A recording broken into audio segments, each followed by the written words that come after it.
Aproximadamente 365.600 turistas son los que llenan las calles de esta ciudad cada año, atraídos por el buen clima, la cultura, la gastronomía, la historia o las playas.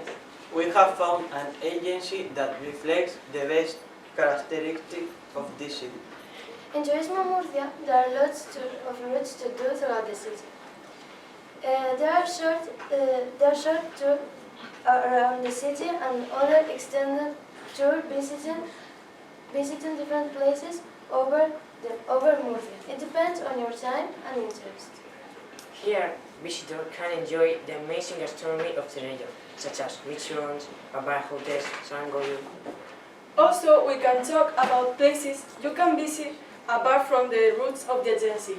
For example, you can visit Palacio de las Claras, created between the centuries 13 and 15.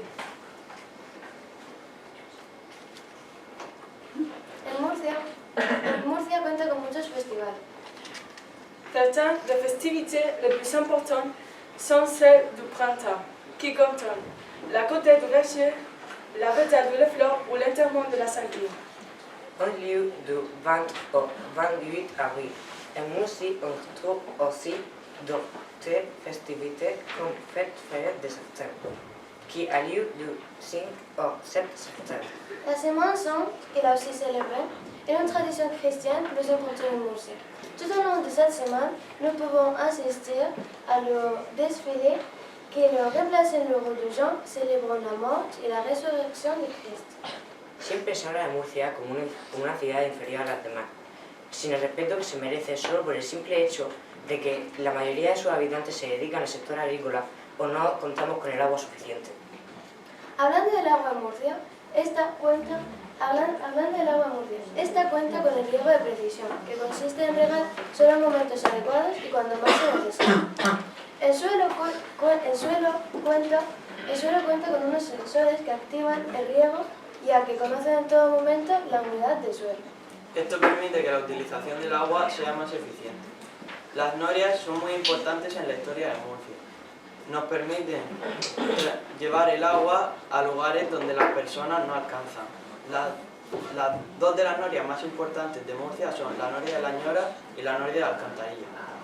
La noria de la Alcantarilla, de estilo árabe, es un artilugio circular que aprovecha la fuerza de la corriente para elevar el agua y dirigirla a los bancales. Se encuentra cerca del Museo Etnológico de la Huerta, en Alcantarilla, y forma parte del Museo de la Huerta, inaugurado en 1968. También podemos hablar de la noria de la Ñora. La primera se creó en 1399, con 10 metros de diámetro y construida en madera. Esta servía, por supuesto, para llevar el agua a los bancales vecinos y está en la calle de la Rueda. Más tarde, en 1936, se reconstruyó esta noria aumentando su diámetro hasta alcanzar los 13 metros. Esta reconstrucción se realizó respetando los materiales originales, la madera. Esta noria se declaró de bien interés cultural el 30 de julio de 1982. El funcionamiento de las norias consiste en que se encuentra semisumergida en un canal de agua que, con la fuerza del agua, impulsa los palos de perfil plano y produce el giro de esta. En sus extremos lleva unos cajones que distribuyen el agua. Es un claro ejemplo de riego actual y riego que se utilizaba antiguamente. En la región contamos con el observatorio La Murta, localizado concretamente en la Sierra de Carrascoy. Se ha elegido precisamente La Murta ya que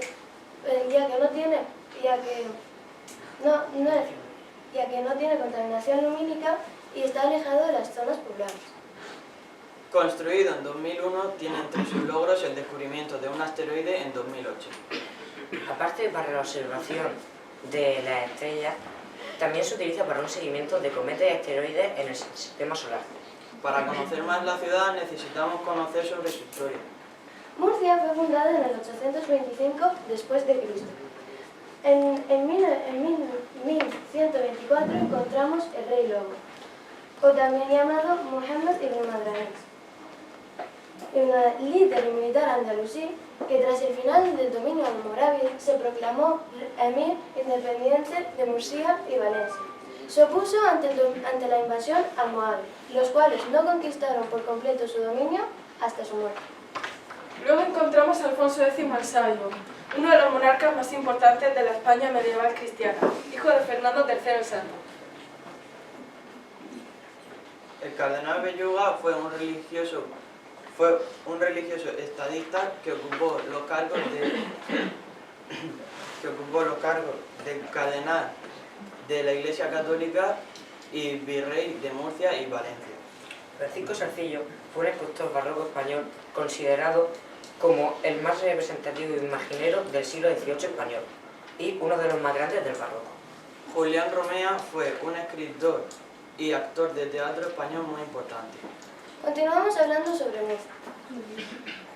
Hace cientos de años, la ciudad fue conquistada por el rey de Aragón, Jaime I, y la mezquita más importante de la ciudad, el Aljama, pasó a ser un templo cristiano dedicado a Santa María.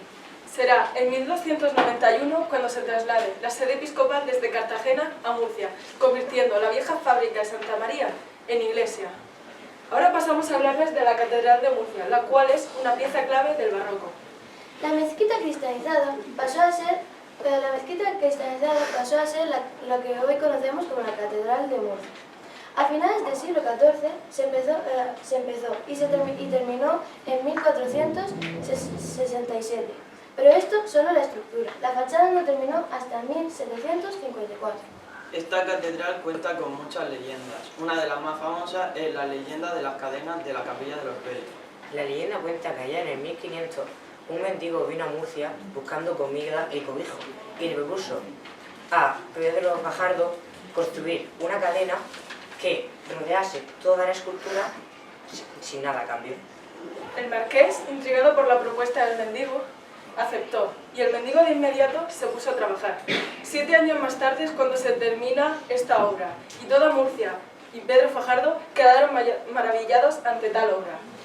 Pero cuando el marqués se enteró que el mendigo tenía la intención de abandonar Murcia, este, temeroso porque pudiera realizar una obra parecida en algún otro lugar, lo detuvo. Le arrancó los ojos, le cortó las manos y lo encerró en prisión para siempre. Bien que la musique c'est une région fortement influencée par le travail agricole, c'est encore une ville moderne. La ville se compose de différentes constructions très attachées au siècle XXI. Le tour du GMS il est le deuxième que ciel or sur de la région sur le cathédrale. Il y a aussi le travail de Murcia qui va du centre au nord de la ville à une vitesse maximale de 60 km/h. Il facilite le transport en Murcia car il est expliqué plus monde que la route de transport public. Y también podemos añadir los carriles bici, un gran avance en la infraestructura de Murcia, ya que al utilizarlo reducimos la contaminación causada por los coches y facilitan el transporte peatonal por Murcia. Hablando de la literatura de Murcia, en la región contamos con muchos poetas que albergan premios regionales, nacionales y hasta internacionales de gran importancia. Un ejemplo de estos poetas es David López Sandoval. Aquí os dejamos una obra de este poeta murciano, El corazón de un hombre. Aunque esta noche escapen las chispas de la hoguera y el viento haga temblar las ramas de los árboles, aunque esta noche ruede la piedra cuesta abajo, como todas las noches de tu vida hasta ahora, aunque quedan pendientes demasiados deseos, para seguir creyendo que hay un plan infinito, sin reglas ni esperanza, sin miedo a lo que ocurra. Por encima de todo, procura ser feliz. Feliz porque la lucha por llegar a la cima basta para colmar el corazón de un hombre. Murcia es una ciudad única, que ha visto pasar a lo largo de los años distintas civilizaciones con distintas culturas y ha ido formando poco a poco lo que conocemos hoy como la identidad de Murcia. Una ciudad del siglo XXI debe aportar en todos los aspectos, facilitaciones para la vida de los ciudadanos, pero también debe conservar su cultura y su historia. Podríamos mejorar Murcia añadiendo más transporte público, más carriles bici, sobre todo para concentrarse en reducir la contaminación que nos tormenta. Somos Chaima, Andrea, Ángel ¿Y Fernando? y os hemos hablado sobre la otra cara de Murcia. ya han visto lo que la gente piensa sobre la ciudad en la que vivimos. Ahora, con este vídeo, os vamos a mostrar cómo la vemos nosotros.